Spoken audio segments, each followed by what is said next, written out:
There we go. Okay. Second try.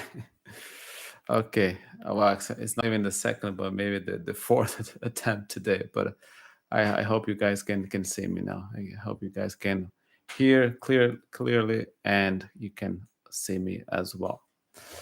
Okay, so hello everyone. Welcome to this live stream here on YouTube. And unfortunately, I couldn't stream last week, even though that was the plan. But here I am again, your favorite YouTuber. uh, no, just kidding. Okay, so today I would like to start this series in which I answer the questions you leave here in the comments or you send me to me privately. And I think I think that the most commonly asked question that I get is, Lucas, but how many languages do you actually speak? Or how many languages do you really speak? Sometimes this question comes without the really, sometimes it comes with the, and now my camera is not working again. Why is that happening? And now it's back. Okay. Let's hope that it will not happen again. Anyway, so as I was saying, um, yeah, so people, this is definitely the most commonly asked question that I get. How many languages do you speak?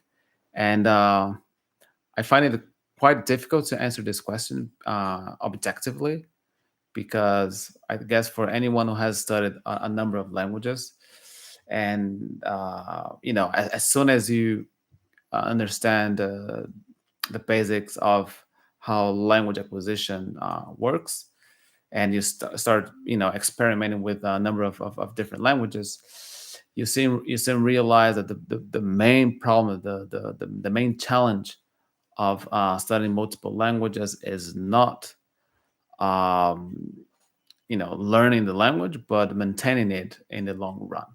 I guess that's the main challenge. And well, today I would like to share with you my story with the different languages, and I will tell you at what point I am in all these languages.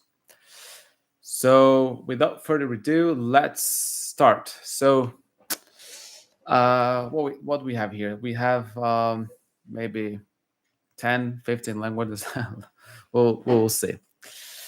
But before we go ahead and talk about all these languages, I would also like to talk about what I consider what do I think of the word to speak? What does to speak or to really speak a language mean, right? Because different people have different opinions on this matter, and you have people on both extremes. So some people will say that you only speak a language if you can, write an essay, and you can talk about politics and religion, and you can give presentations in this language. While others think that if you know how to count from 1 to 10, well, voila, you speak the language.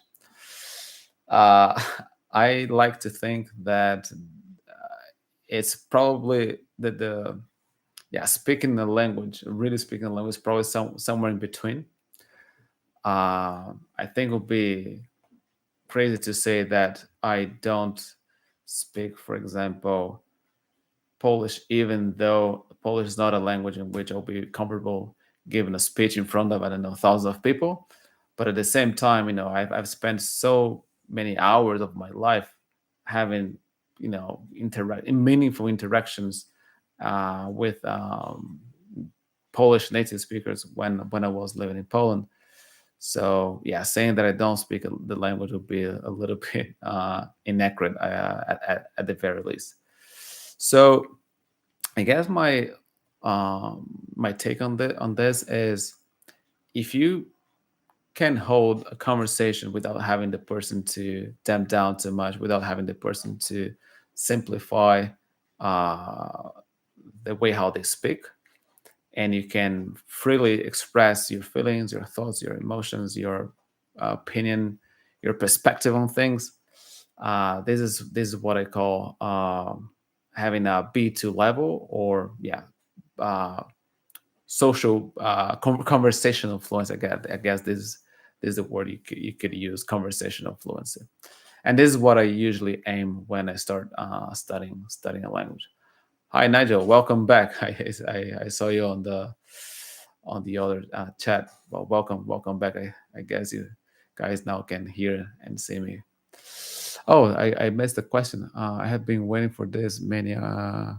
Jan, yes, we uh, let's see if Jan can join me in one of these live streamings. Yeah. So uh, yes, I got a little bit distracted now. Great topic and great comments. Okay. Hi James. Good to see you here. Okay, so again, right? So I'm not aiming at extremely high levels. I mean, there are some languages in which I would definitely like to go as far as I can. Whereas there are some other languages that I'm more than happy to be functional. Like for example, if I meet a person in a, I don't know, in a bar or even in a conference, and I'm able to exchange ideas with this person, and not just ask them, excuse me, where is the bathroom? That kind of tourist level, but I can have a meaningful conversation. Yeah, that's usually my goal. Okay, so having said that, what are the languages that I really speak? Okay, so obviously we have to start with Portuguese. Portuguese being my native language, I guess I don't have to put too much effort into getting my Portuguese up to the level where I can have a meaningful social interactions. Even though 2 weeks ago I did a video in which I said that I had just come back to Brazil, and I was struggling to find the words. Now it's not the case anymore. Last week I went to a birthday party, and I could very easily talk to people, and we even at some point everyone, it was just like a big group, and everyone was talking about COVID and Bitcoin and all sorts of different topics. So yeah, Portuguese is definitely not a language that I that I yeah that I should worry too much about. Then obviously we have English. English being the default language that I use for pretty much everything I do. So for example, if I have to work, or if I have to, I don't know, even for mundane things like checking the weather, or I mean my Google is in English, so whenever I ask Google a question, and I do that all the time, I ask Google questions pretty much 24/7. I use English. So unless I'm looking for something very specific in a country or in a language. So I guess yeah, I'm probably, well, not even probably, but definitely there with English as far as being able to have meaningful interactions. So I would definitely count English as well. Then we have Spanish. So my story with Spanish is, at the very least, a bit odd, because even though I haven't put too much effort into learning Spanish, well, first of all, I have to say that Spanish and Portuguese again being my native language, these two languages are extremely similar to each other. So um, even I even before I started studying any Spanish, I could already understand most of it. And then I guess it was just a matter of paying attention to the differences, basically, right? The differences between Portuguese and Spanish. And a few years ago, when I was living in Thailand, I had the opportunity to have two amazing neighbors. They were both from Madrid. It was a couple from Madrid, my dear friends Anna and Daniel. And I spent, yeah, countless hours with them. Yeah, I guess they were the best neighbors I've ever had. And yeah, we just spent so much time together that I would even dare to say that when I was in Thailand, I probably spoke more Spanish than Thai. And that experience had a big impact on my Spanish. Now, unfortunately, when I speak to people here in South America, they ask me how why do you speak with this Spanish accent? I mean, you're Brazilian, right? Come on. Wow. But I can't help it, right? I mean, I most the Spanish I've learned I've learned it from the Spanish couple. So um, yeah, this is just natural that this is the way how I ended up speaking. Oh, we have some new questions here. I really like learning languages. Tell us how you learn. Yeah, German. Yeah, let's talk about German. If someone asked, I'm not sure if someone asked already, but I was curious why vocabulary hasn't covered Japanese and Korean yet. Are those languages on the map for the future? Yes, actually, I got an email the other day asking about Japanese and Korean. Apparently, especially Korean.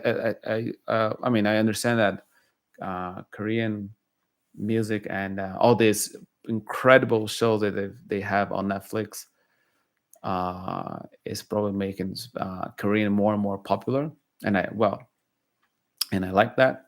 Yeah, maybe we could try and create go ahead and create a Korean course as well. I mean, we have we do have the materials. We would just need a native speaker to double check everything. So yeah, we can have Japanese and Korean in the future. Seems like languages you would have. Not really. Yeah, but we will get to that. But yeah, we'll talk about Japanese and Korean a bit. My own experience with Japanese and Korean a little bit later. Okay, so then we have so we have Portuguese, English, Spanish, right? Then well, German. German is one of the first languages that I studied. I started studying German um, when I used to go to music school. I met a guy from Switzerland there, and he started teaching me. Yeah, he found it interesting that someone here in Brazil would be interested in other languages other than English, and well, he decided to help me out with German. Obviously, back then I didn't have a very good method. I would just write down uh, a few words here and there in my notebook, but yeah, that that didn't get me very far. And then later I found a language exchange website, um, and I found it extremely difficult to find German speaking people to interact with.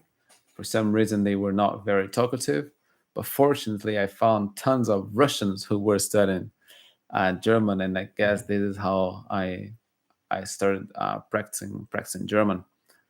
And sometimes people ask me if it's necessary to, for example, here in Brazil, many people ask me, "Hey, Lucas, where do you think I should go in order to learn English? Do you think I should go to the States, to Canada?"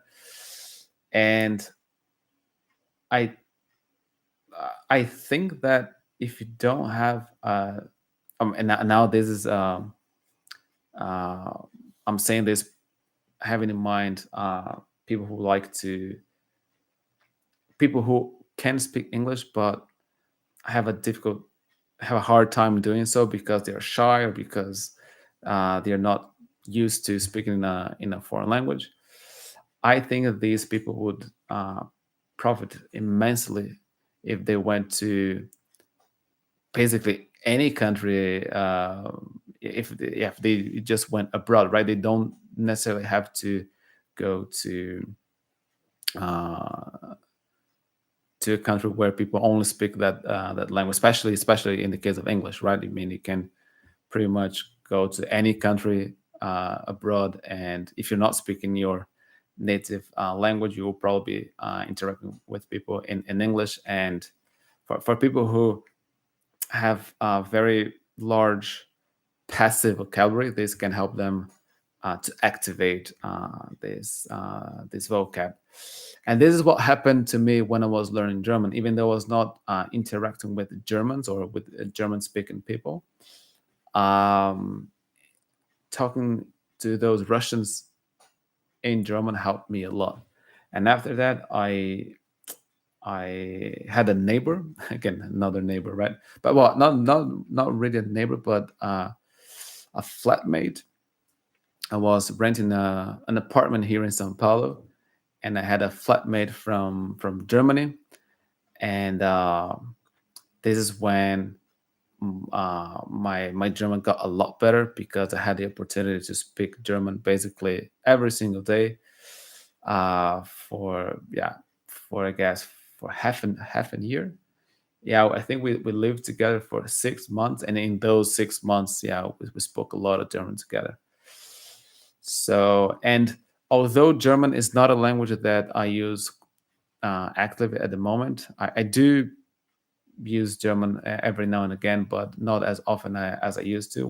For example, when I was living in Thailand or when I was traveling around Europe, um, I still think that German is among those languages that I can more or less, uh, yeah, that I can start speaking uh, and not have too much trouble with it. It's at the time it's not as good as it used to be, but I think it's still pretty functional. So we have again, right, English, Portuguese, Spanish, well, and then I it's funny that I find quite challenging to answer this question because I'm not really into the numbers game. I mostly learn languages because I want to communicate with people, because I want to understand other cultures better, because I want to understand the whole world better. And I think that learning different languages give you access to different perspectives, different angles of seeing things. And I think that this question sounds to me like, how many friends do you have? and I, and again, right, what do you consider a friend? What does the word friend mean to you, right? So it's, yeah, it's debatable, right? It's a very difficult question to answer. But because I get asked this question so often, I will try to be as objective as I can be, and answer the question. So we had English, Spanish, Portuguese, German. Then obviously we have Russian. I guess Russian played a very important role in my life, in moments of joy, in moments of sadness. As most of you guys know, 2 years ago I got very sick. That was right after I announced the 20 languages challenge, and then after, I mean, I won't retell the whole story, but eventually I got a treatment in Russia. I spent 7 months in Russia earlier this year. And by the way, I'm feeling a lot better. I'm feeling better and better, um, which is great. And yeah, Russian is definitely there, and I think that because I had so many emotional experiences with this language, with Russian. I don't think that this is a language that I would easily forget. I think I could go 5 years without speaking any Russian, and I think would still be there because the language, this language, not only here but also in my heart. It's one of the most important languages that I speak. So yeah, Russian. Um, let's see here. Hoeveel talen spreken? Ja, ja, dit is the question I'm trying to answer. Kun je Nederlands praten als je begrijpt wat hier staat? Ja, ik begrijp en ik spreek een beetje Nederlands. Yeah, I mean, maybe I should translate it into English. I do understand Dutch, and Dutch is one of the languages that I speak, but Dutch is not one of the languages that I really speak, if you know what I mean. So, but we'll get there. Is learning words that make combinations of sentences the fastest way to learn a language to fluency? Because I have, yeah, absolutely, absolutely. Um, I believe that learning how to make combinations is the key in order to achieve fluency. You can, even if you know, I've met so many people who know thousands and thousands of words, and yeah, they can't speak, and the reason is they know these words in isolation. So they can't put, if you can't put sentences together. And when I say if you can't put sentences together, I mean if you can't put sentences together fast enough so that you can uh, uh, do it during the conversation, you can have a conversation, right? I mean, you can know all the words in the dictionary, and it doesn't mean that you'll be able to have a conversation. So I definitely believe, I strongly believe that learning how to make combinations is probably one of the most important uh, things you can do as far as language learning is concerned. So usually when I learn a new word, I think, okay, how can I use this word? And if I can't use the word, I will probably just ignore it. I won't try to commit it to memory. I will just think, okay, so if this word shows up later, okay, great. If it doesn't, yeah, it's fine too. Um, I will focus on the words that I can immediately create sentences with. I have seen your math and your French course. Yeah, that's the idea. Cada lengua abre una puerta distinta. Yeah, Camila, yo estoy de acuerdo. Estoy de acuerdo contigo que cada lengua es una historia, ¿no? Es una puerta distinta. Interestingly, if you have a small vocabulary but you can speak fairly grammatically correct sentences naturally and spontaneously, most people will never assume you're not fluent there. Yes, that Nigel, that's very true. That's very true. I had a friend from the UK, and he did. I mean, his okay. So he didn't have a very large vocabulary. I mean, he spoke Portuguese fluently. I think we never spoke English together. Ed and I always spoke Portuguese. Yeah, I think we. I don't even. I think I heard him speak in English only twice. But anyway, so he didn't have a very large vocabulary, but his grammar was perfect, and his pronunciation, his prosody, intonation, yeah, he basically sounded, yeah, like a Brazilian, like completely native. I think that the only thing that made him not sound 100% native was the fact that in Portuguese, in Brazilian Portuguese, the vernacular variant of the language, meaning the spoken version of the language, is quite far removed, it's quite different from the written language, and there are certain mistakes that you have to make in order to sound natural, to sound like a native speaker in Brazilian Portuguese. So if you speak uh, if you don't make those mistakes, then yeah, you're speaking correctly. Your maybe your grammar is perfect, but you will not sound like a native speaker. But anyway, I digress a little bit. So what I wanted to say about Ed was that yes, he didn't have an extremely sophisticated vocabulary, but because his pronunciation was so good, so accurate, um, and because he was able to speak in a very fluid way, uh, it was psychologically it was very strange to talk to him in any other language other than Portuguese. When I had conversations with him, I had the feeling that I was just talking to another Brazilian. Now, at the same time, I have met some other people who had, like once I met a German guy who, yeah, I think his vocabulary in Portuguese was probably larger than most native speakers. Yet the way how he talked, the way how he used the language was so unnatural that sometimes was even hard to understand him. And don't get me wrong, he was his Portuguese was great, and especially his vocabulary. I mean, he had read so many books in.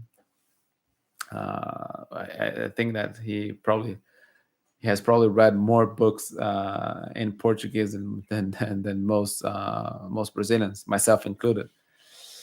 Um, he had a vast knowledge on Brazilian literature, but um,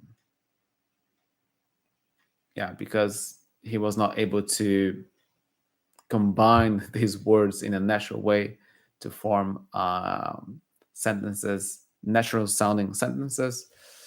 Yeah, it was hard to talk to him in Portuguese.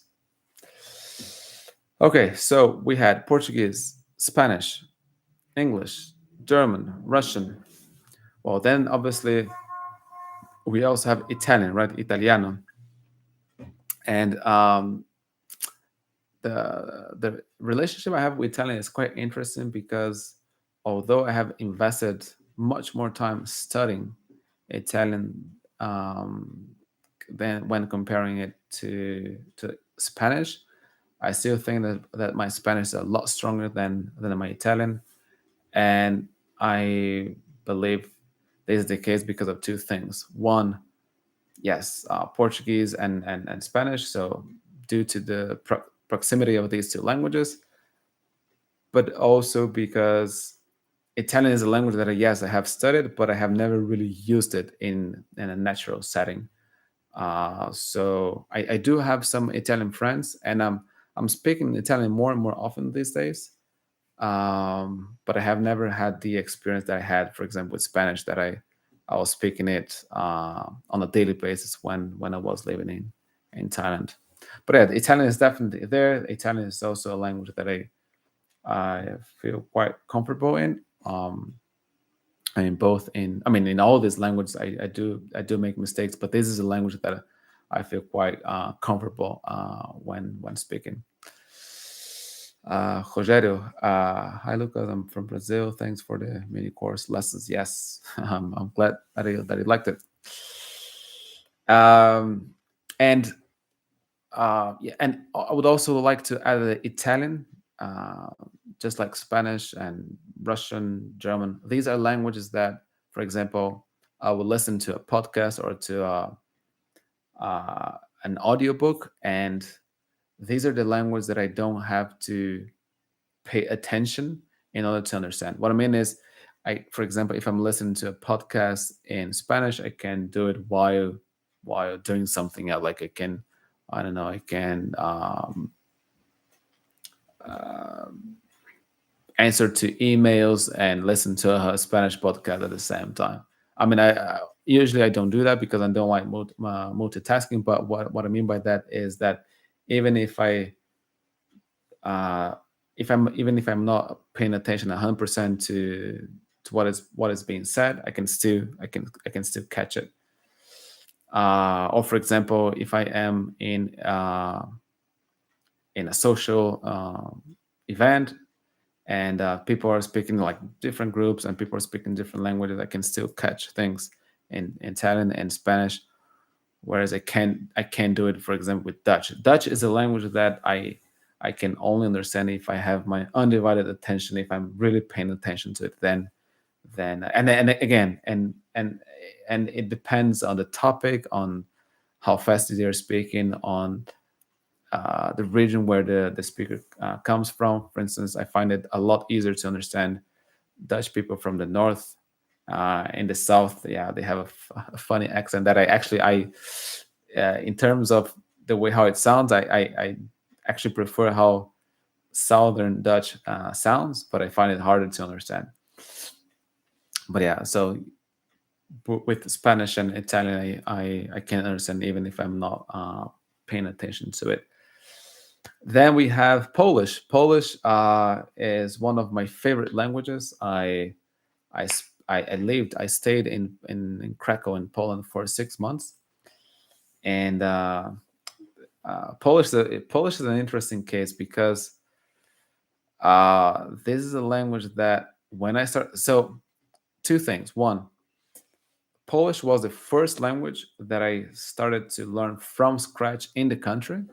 I usually try to learn the language before going to the country, and after that experience with Polish, I got the confirmation that yes, it's definitely better to learn the language, or to get the basics, to get a foundation of the language before you go to to the country, because when when I started studying Polish in Poland, it was very demotivating. It was too hard. It was just way too hard. It felt like I had never been to the gym, and all of a sudden I had to, lift 500 pounds. It was too difficult.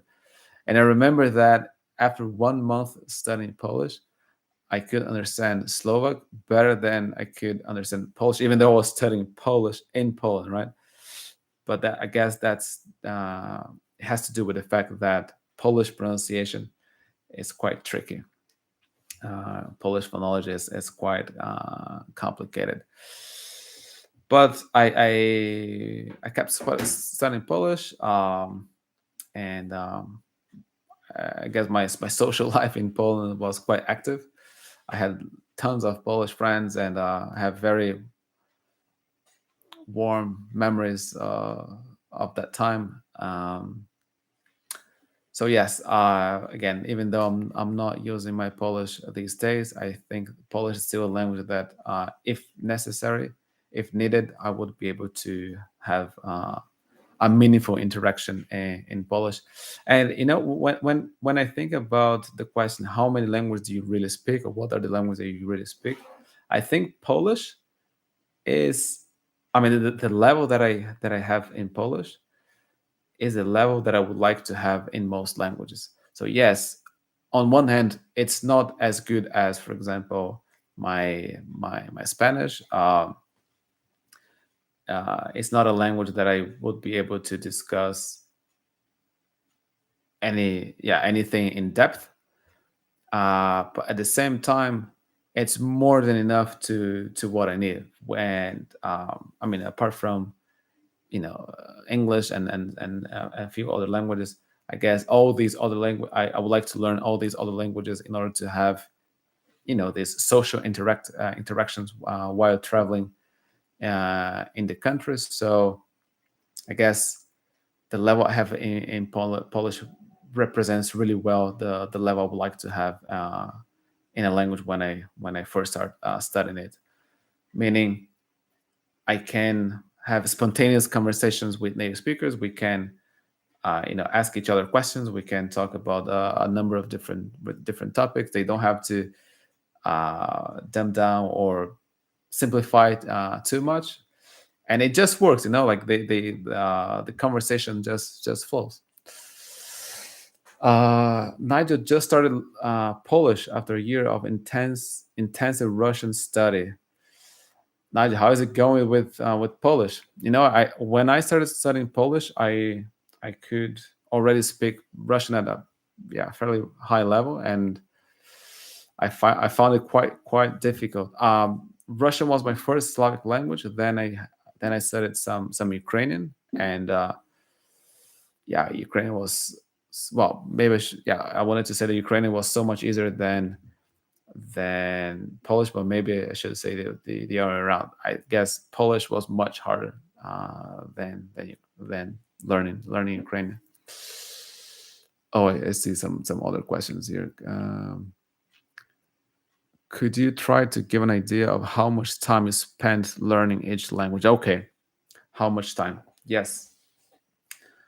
Portuguese all my life, except that over the last 5 years, I didn't speak much Portuguese while I was abroad. Then, well, English over 10 years. The what else? Spanish. Um, I think it's quite tricky to answer this question in an objective way. But what I will say is that what I usually do, and This is not because this is the way how I plan things, but this is just how life happens most of the time. I will usually study language very intensely for 3 up to 6 months.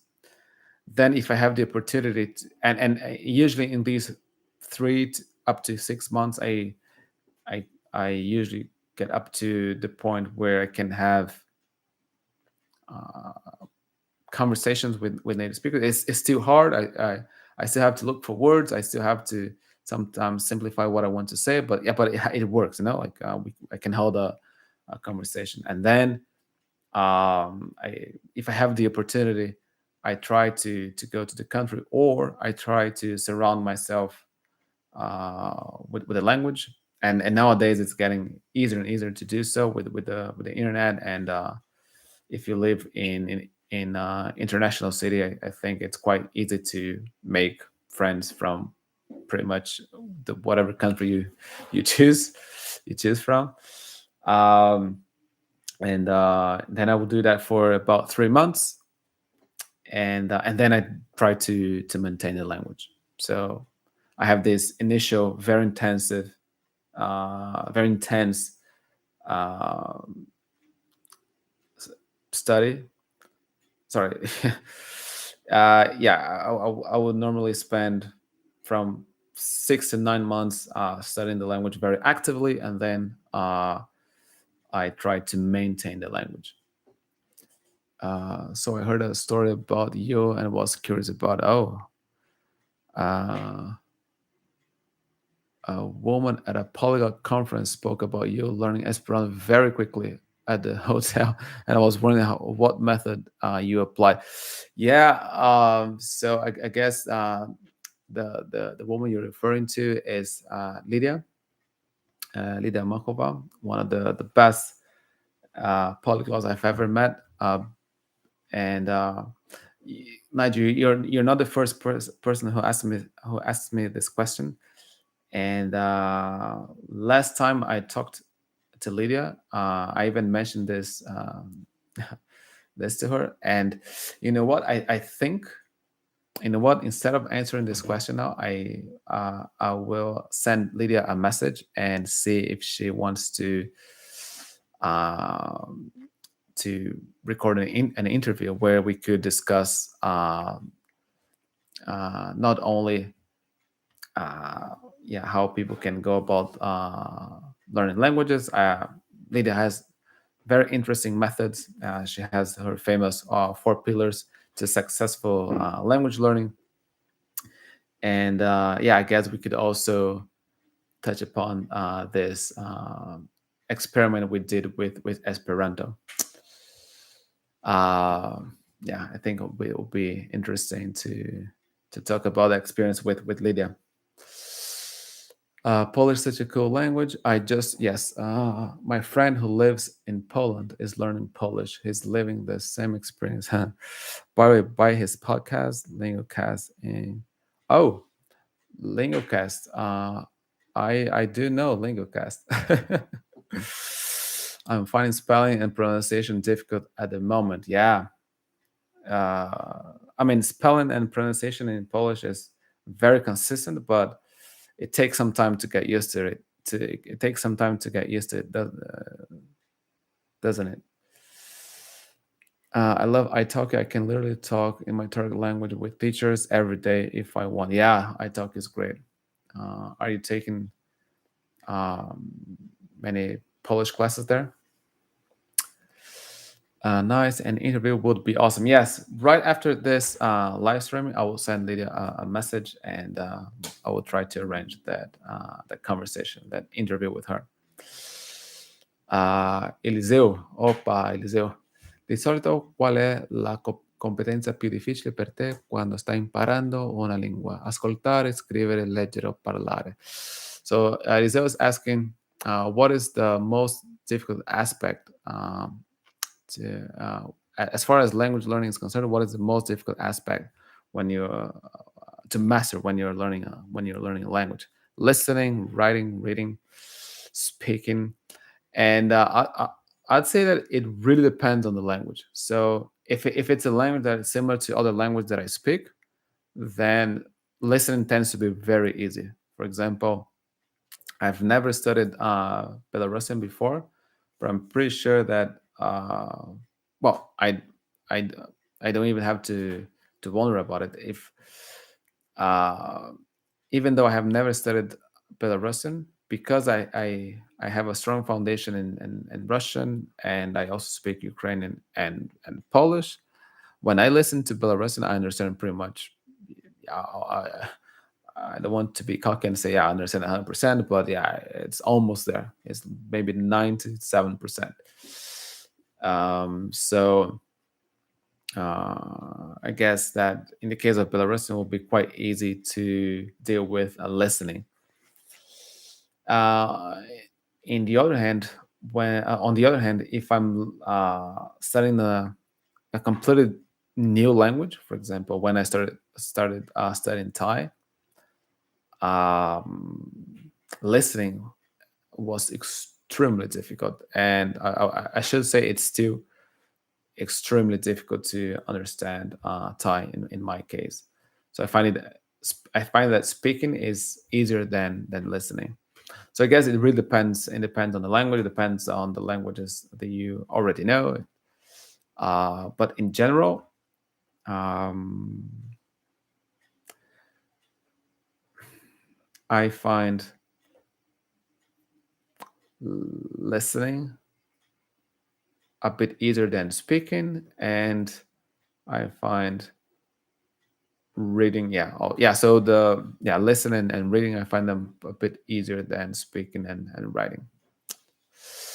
Okay. I'm here thanks to my great friend of LingoCast. Yes, LingoCast. LingoCast. Maybe LingoCast should invite me to should invite me for an interview. I'll be more than happy to participate. I'll be more than happy to join LingoCast. So Mattia, welcome. Okay, so we had Polish and then French, right? Le français. French is also, again, it's another Romance language.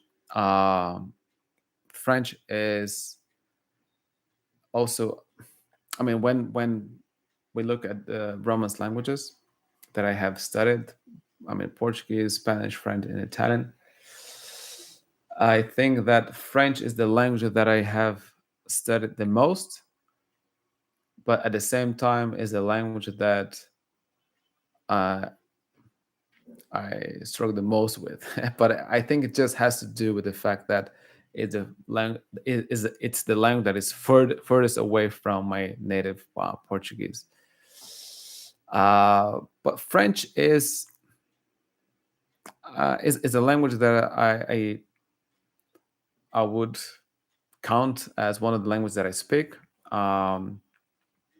because I feel comfortable enough to, and you see, now I don't say I feel quite comfortable, but now I need to change the words a little bit. I think that French is a language that I feel comfortable enough to discuss a number of topics without too much problems.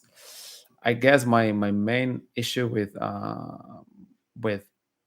uh, French is the fact that when I'm talking to only one person, I understand almost everything they say. But if I am in a situation where I have to interact with uh, many people at the same time, sometimes it can be quite challenging, because then uh, French native speakers, they like, I don't know if you guys have noticed this thing, but French French speakers tend to interrupt each other all the time, and they like to talk over each other.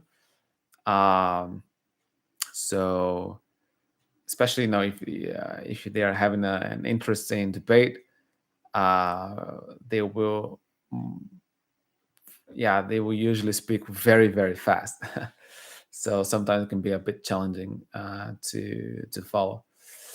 But yeah, I would definitely count French as one of the languages that I speak. Martina Michałowska. Olá, tudo bem? What language is your favorite? Polski, oczywiście. Yeah, maybe it sounds like a joke, but I don't really have a favorite language. I think that my favorite language is usually the language that I'm studying at the moment, but Polish is definitely up there. Polish is one of my favorite languages. Uwielbiam polski język. Then so we had Portuguese, Spanish, French, Italian, Russian, German, Polish. Oh yeah, and then Ukrainian.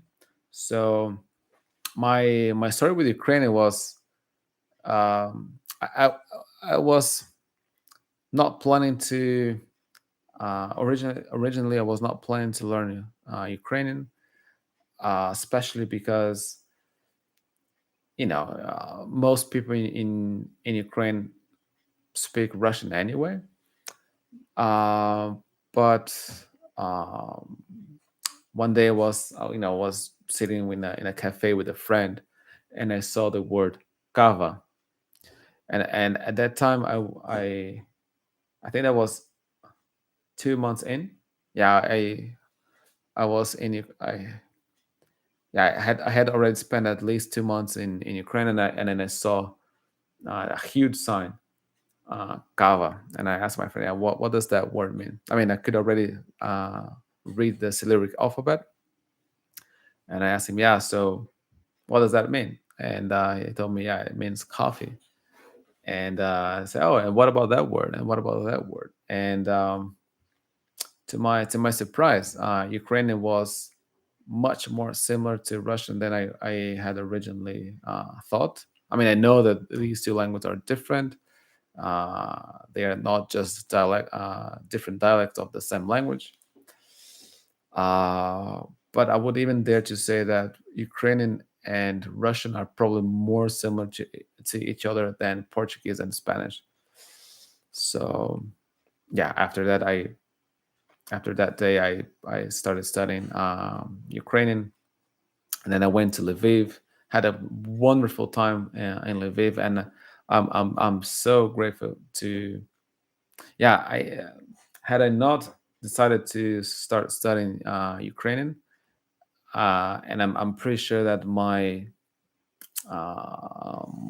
the time I spent in Lviv wouldn't have been as interesting as it was. It was, yeah. I just had a blast in Lviv. Lviv is one of my favorite cities, and I think it's it's one of my favorite cities only because when I went there I could already speak Ukrainian fairly well. And speaking of Ukrainian, 2 weeks ago I went to a city called Curitiba here in Brazil, and they have a very big Ukrainian community there, and I had the chance to speak with some of those guys, and it was an interesting experience because the way how they speak Ukrainian hasn't changed in 150 years. They moved to Brazil 150 years, and they speak just like they used to speak back then. So it was quite interesting to see that even though the way how they speak is not the way how they speak in modern day Ukraine, I was still able to have uh, yeah, a very interesting conversation with them. Um, so yeah, Ukrainian. Oh yeah, and then Finnish. Finnish is also one of my favorite languages. It's a very unique language. It's not an Indo-European language, which gives it a special flavor. Uh, its grammar and vocabulary, I mean, especially the vocab. Maybe not the grammar so much, but the vocab is completely different from anything else I had studied before. Even very international words like system and I don't know, problem are completely different from other languages. Like for example, problem, right? In Portuguese, problema. In Russian, problema. In German, problem, and so on and so forth. But then in Finnish, it's ongelma. And system, you have sistema, system, sistema. But then in Finnish, järjestelmä. So it was quite interesting to have this experience with Finnish. Finnish was my first non-Indo-European language, and but it's a language that I dedicated a lot of time. I dedicated a lot of time to Finnish. I even like in the first year studying Finnish, I would study Finnish every day, and I would talk to friends in Finnish every day. So I think that back then I had a pretty solid level. Nowadays, it's not my Finnish is not as strong as it used to be. But today, a few hours ago, I talked to a friend in Finnish. It was a 1 hour conversation, and yeah, I'm glad to say that my Finnish is still alive. It's a language that I can still use. So I guess these. So I think we've counted 10 languages, right? We have Portuguese, Spanish, English, Russian, German, French, Polish, Italian, Ukrainian, and Finnish. Yeah, 10 languages. So I guess these are the language that one could say that I really speak. Obviously, you know, when you have all these different languages, it's hard to find the time to maintain all of them, and sometimes, and it's funny because sometimes I will go months without speaking a language, and then when I go back to it, I'm suddenly more fluent than I was before, and then sometimes even if I'm speaking a language regularly, I struggle with it. So I think that in the end of the day, uh, maintaining languages is more complicated than just making sure that you use the language on a regular basis. I think it also has to do with psychology. It has to do with where you are at the moment. So, for example, um, if I had to speak Ukrainian right now, like if I started answering questions in Ukrainian right now, maybe I would struggle. But when I went to that Ukrainian city and I saw those Ukrainians, you know, I think essentially, in the end of the day, if you're put in a situation where in which it's natural to use a certain language, it gets easier. But yeah, having said that, I think that these are the 10 languages that I more or less feel, yeah, comfortable enough to have a conversation and not just ask, excuse me, where's the bathroom, or count from 1 to 10, because yeah, I guess I wouldn't consider that knowing a language, right? But then we have some other languages. I have studied some other languages as well, like for example Chinese. Um, I think Chinese is yeah. I would just say Chinese is the hardest language I have ever tried to learn.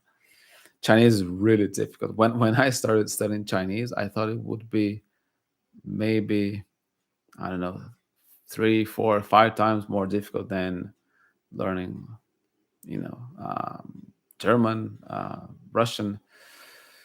But to be honest, I think that it's a lot harder than that. People say Chinese grammar is easy. Uh, they don't even have grammar yet. Sometimes you will hear people saying that Chinese doesn't have grammar, which is obviously absurd, right? uh, so yes, in the beginning, um, because in Chinese you don't have, tenses, you don't have noun declensions, you don't have verb conjugations. You literally say I eat apple. And if you want to say if you want to say I ate, past tense, right? I ate an apple yesterday. You just say I yesterday uh, eat apple. So yes, at first it seems like it's a very easy language, but as soon as you get past, like this, as soon as you get past the A1 level, and you start dealing with longer sentences, as soon as you start dealing with sentences like I would like to learn Chinese because I would like to move to China.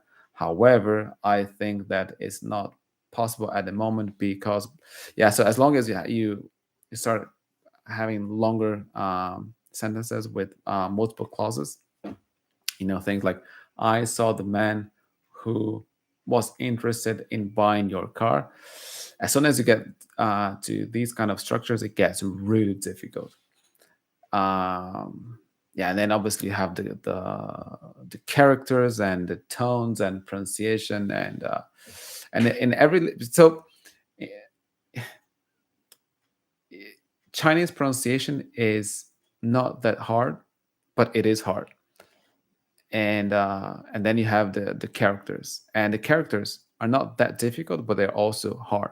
So the thing with Chinese is that every single aspect of the language is difficult, as opposed to other languages like Russian or Spanish or German that do have very complex features on one hand, but can have some other features that are quite simple. I feel I have the impression that in the case of Chinese, every single aspect of the language pose pose a challenge. Having said that, yeah, it's a fascinating language. It's a language that I would like to improve, and it's one of the language that I would like to get past the social fluency or conversational fluency level. This is a language that I would like to learn as much as I can.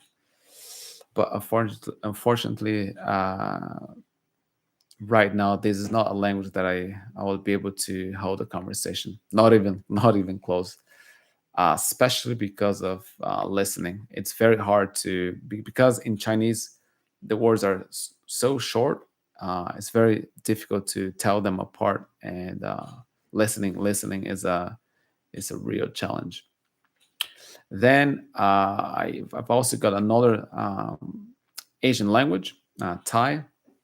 Now with Thai, I think, um, yeah. Well, so I spent almost 3 years in Thailand, right? So I guess I definitely have more experience with Thai. And depending on the person I'm talking to, I can have a meaningful conversation. I mean, I've learned so much about Buddhism in Thai, and I guess this is one of the um, I guess this is one of the best things I got from having this experience of learning Thai. So, but I've also talked about politics, about aliens. So yeah, Thai is a language that I speak, but because it's so different from all the other languages that I speak, I still find it quite hard to have a natural, flowing conversation, fluid conversation in Thai. Okay, so we had Chinese, Thai.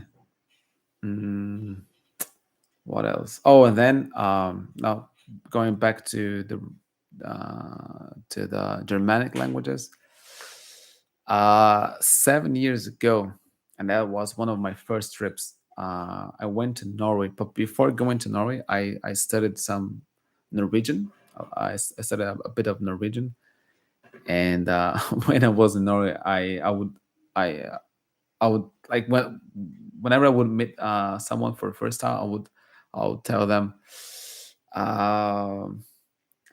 Det er så vanskelig å overbevise nordmenn til å snakke norsk med meg, which means it's so difficult to convince Norwegians to speak English.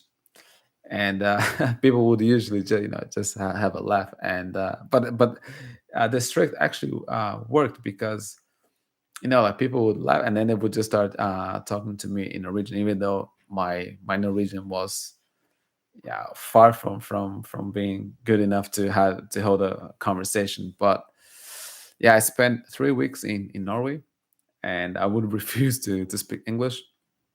I think I got lost several times, and I would ask for directions. I would not understand the answer, but I would just go to the next person and ask that question again. So yeah, I had a lot of had a lot of fun in Norway. Have fond memories of my time in Norway. And the other day, I even found a video in which I'm speaking with a friend in Norwegian. I mean, nothing too sophisticated, nothing too crazy, but yeah, it was very nice to see that someday distant past, I was able to speak a bit of Norwegian. I don't think I ever reached the level in which I would say yes, I speak Norwegian, but yeah, this is a language that it's a language I have some experience with, and I think the same could be said about Bulgarian and Croatian. These are two Slavic languages that are quite interesting because um, even though they are Slavic languages, they are quite different from the other Slavic languages that I speak uh, at a higher level, such as Russian, Ukrainian, and Polish. So with Bulgarian, and especially Croatian, I understand quite a lot, but I still find it quite difficult to tell them to when I'm speaking. I find it very difficult to determine if what I'm saying is Croatian or if it's Bulgarian or if it's yeah. So I find it difficult not to mix up these languages, but this is just because I have never really studied these languages in depth. I don't have a strong foundation. So when I speak these languages, more of a guessing game than anything else. But these are also two languages that I would like to study in the future.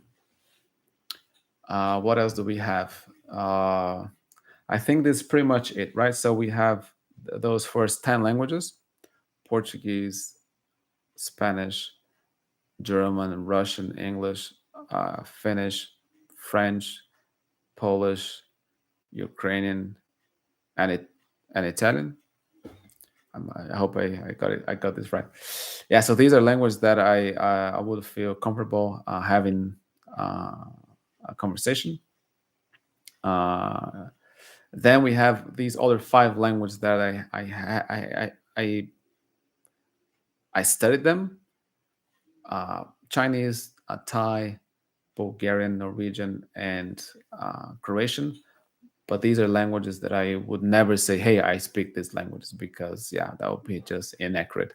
But these are languages that I wish I had the time and the energy and the opportunity to get to the next level, in which I would have enough knowledge in order to hold a decent conversation.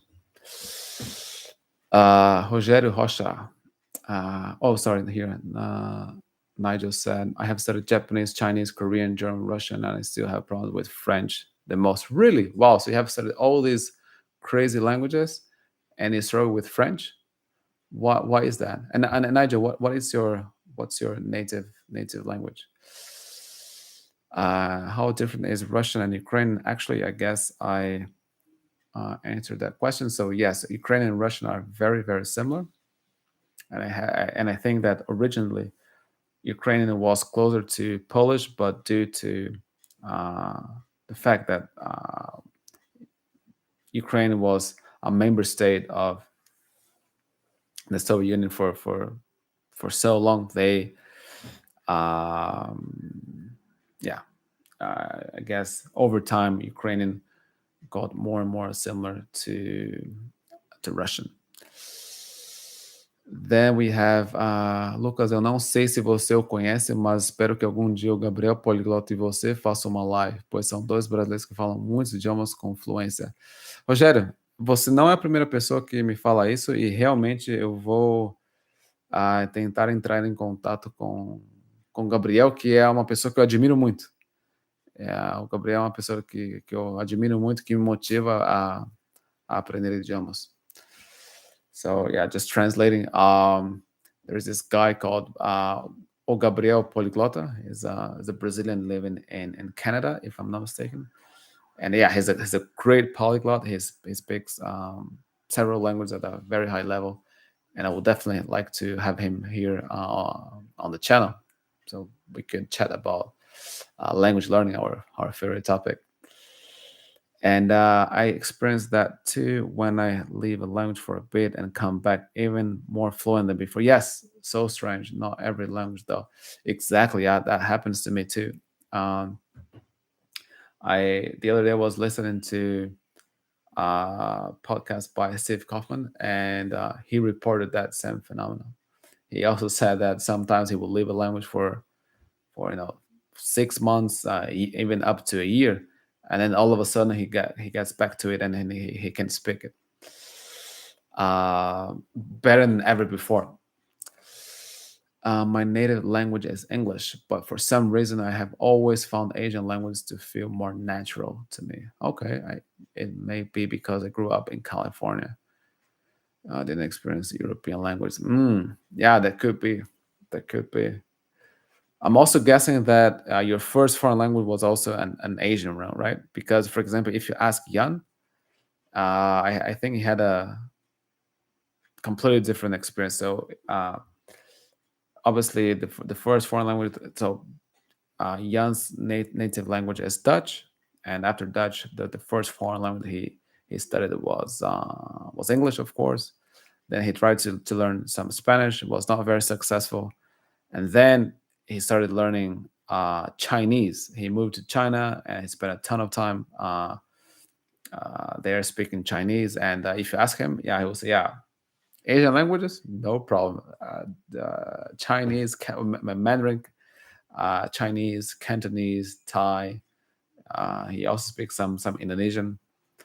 Yeah, so he has an easier time learning these Asian languages because I guess he feels more drawn to these cultures in general. So I guess, yeah. I mean, in the end of the day, languages are not just in a vacuum, right? So languages are not just words, a list of words and set grammar rules. Language are much more than that, right? It's also a matter of understanding the culture, understanding the mentality of the people that speak that language. So I guess yes, if you even if you don't speak any, for example, if you even if you don't speak any Asian language, but you spend a lot of time with Asian people who have an Asian background, and you talk about topics that these people like to talk about, and you consume I don't know, maybe you like watching Japanese and Korean dramas, then I guess it will be more natural to acquire these languages. Okay, I guess I was able to answer the question. um, I would I would also like to say that 2 years ago I was planning um, to shoot a video speaking. Oh, or to be more precise, the plan was to make 20 videos speaking 20 different languages with 20 different people, and each video would last 20 minutes. Then unfortunately um, I couldn't do that because I got really sick. But I don't know if it's something that I would like to. I still want to do because yeah, it demands so much time, effort, and energy, and unfortunately now I can't just do that. But at the same time, now that I'm feeling much better, I would even say that now yeah, like right now, uh, as you hear me speaking, I'm feeling 100%. So if my health allows to do so, I would definitely like to continue uh, improving my languages, and improving those 10 languages that I mentioned before. And yeah, I think that eventually it'll be really nice to upload 10 interviews in 10 different languages, just so that maybe in the future, when I can uh, go back and watch these videos, I can yeah, I can gain access to these memories, just as I did when I watched that video of me speaking some Norwegian when I was in Oslo. Ah, que legal, será uma conversa muito interessante. É claro, eu irei aguardar essa live. Um, what about Jan? Yes, Jan got two kids, so I guess he's a bit busy with the kids. But yes, Marcel, you're not the only person asking about Jan, so we'll invite him to um, yes to show up here on YouTube, so that we can all talk together. Okay, I guess that was it for today. Thank you everyone for participating. Muito obrigado, gracias, dziękuję, spasiba, arigato. And if you have any questions that you'd like me to answer, please leave them in the comments. And I'll be looking forward to talk to you again sometime soon. And happy language learning. And and I'll talk to you guys soon. Have a good one. Bye.